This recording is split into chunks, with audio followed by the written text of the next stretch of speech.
Sur cette maquette de maison spécialement installée pour le concours, leur robot va prouver qu'il peut se faufiler partout. Le public semble conquis, reste à attendre le verdict du jury. Voici Internet City à Dubaï, le quartier qui concentre tous les poids lourds des nouvelles technologies. C'est ici que se déroule la première Coupe du Monde du meilleur drone, avec des moyens dignes des plus grands événements sportifs. Tribunes remplies, écrans géants et musique hollywoodienne. Bienvenue au concours des drones au service du bien. Le principe, les drones en compétition doivent être au service de la société civile. Pas de machine de guerre. Le gratin Dubaïote est là. Même l'émir, bien entouré, a fait le déplacement. Lui et sa cour se passionnent pour les gadgets high-tech. Des candidats du monde entier participent, universités, start-up ou amateurs. Le premier prix, 1 million de dollars.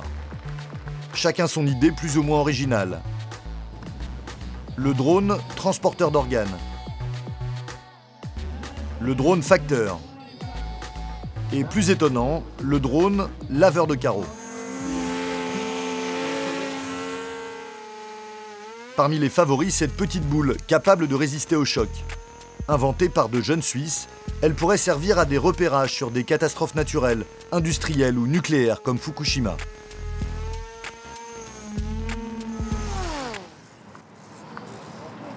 Et ça, vous êtes les seuls au monde à le faire? À l'heure actuelle, on est les seuls à avoir un robot qui résiste vraiment aux collisions de cette manière.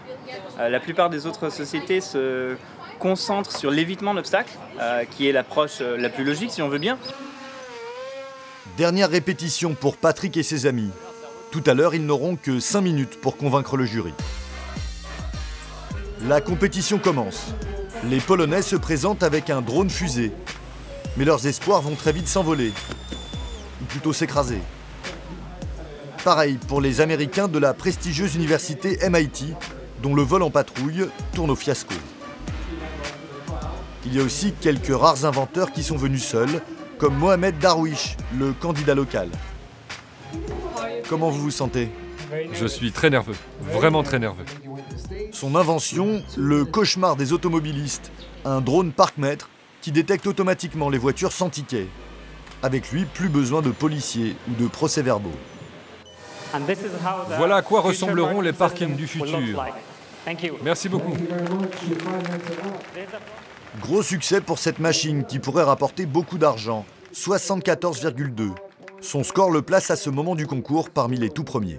Vous voyez que vous fassiez combien? Il faudrait être autour de 75-80, ouais. C'est le niveau monte. Les Suisses passent en dernier et ils redoutent surtout l'équipe qui doit s'élancer juste avant eux. Des ingénieurs allemands qui ont développé un modèle hybride capable de décoller comme un hélicoptère, puis de voler comme un avion. Grâce à la rotation des hélices, il peut voler 30 fois plus loin et 15 fois plus longtemps qu'un drone classique. Évidemment, cette technologie peut être utilisée à des fins militaires.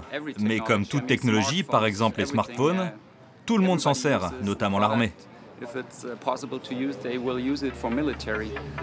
On commence doucement à s'éloigner des drones au service du bien, à usage strictement civil. D'ailleurs, le monsieur en chemise bleue, un investisseur californien qui s'intéresse beaucoup à cette invention, l'a bien compris. Le marché militaire est gigantesque, et pour lui, faire la guerre, c'est aussi faire le bien. Les humains aiment la sécurité. Quand vous voyez les mauvaises choses qui se passent dans le monde, on pourrait envoyer ces drones pour observer et repérer les personnes mal intentionnées qui se cachent parmi nous. On pourrait comme ça les empêcher de passer à l'action. Et ces technologies peuvent être utilisées dans le secteur de la sécurité? Oui, bien sûr. Personnellement, c'est ça qui m'intéresse. Et plus le concours avance, plus on se rend compte que la sécurité intéresse beaucoup de monde ici. La police de Dubaï ne participe pas au concours, mais elle est venue montrer ses propres innovations, comme cette boîte à drones, utilisable à tout instant. Sur scène, démonstration de son efficacité, filature, contrôle des foules ou répression des manifestations. Tous les habitants des Émirats arabes unis vont profiter du développement de ces machines. Notre priorité est de protéger les citoyens et nous utiliserons ces drones pour faire de la surveillance au service de la société et dans le respect des consignes du ministère de l'Intérieur. Cette omniprésence des militaires et des services de sécurité ne surprend pas les membres du jury. Toutes les nations avec un secteur militaire très avancé et des universités portées sur la recherche et le développement sont à la pointe dans le secteur des drones. Pour moi, les États-Unis sont loin devant la Chine et Singapour. Israël aussi. Israël, le premier exportateur mondial de drones militaires, est le grand absent de cette compétition. Pas étonnant, les Émirats n'ont aucune relation diplomatique avec l'État hébreu. La compétition touche à sa fin. C'est au tour des Allemands et de leur avion hélicoptère. Pendant plusieurs minutes, le drone enchaîne les tours dans le ciel de Dubaï, sous les applaudissements. Mais lorsque le drone reprend sa position hélicoptère, il manque de s'écraser. Au final, les Allemands arrivent quand même en tête du concours. 80,3%, score à battre pour les prochains. Prêt ? Les Helvètes pilotent leur robot à distance avec ses lunettes reliées à une caméra.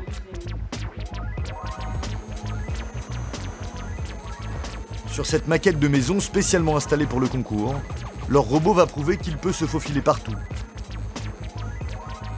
Le public semble conquis, reste à attendre le verdict du jury. Le drone résistant aux collisions. Très gros score, 81%. Vous avez gagné $1 million. C'est irréel un peu. Ce qu'on se disait tout à l'heure, on se pose souvent la question qu'est-ce que ça va faire quand on gagne à la loterie 1 million. On ne pense pas que ça nous arrivera un jour. Vous allez le dépenser très vite. Dans le drone. Il faut investir vite, c'est un marché qui bouge très vite, on voit qu'il y a plein de nouvelles technologies qui arrivent. Si on veut faire une différence dans les drones, il faut avancer vite, donc il faut qu'on le dépense rapidement effectivement. Des entreprises spécialisées dans l'énergie et des gouvernements les ont déjà approchés. Si tout se passe bien, d'ici 1 an, ce drone sera en vente pour 15 000 €.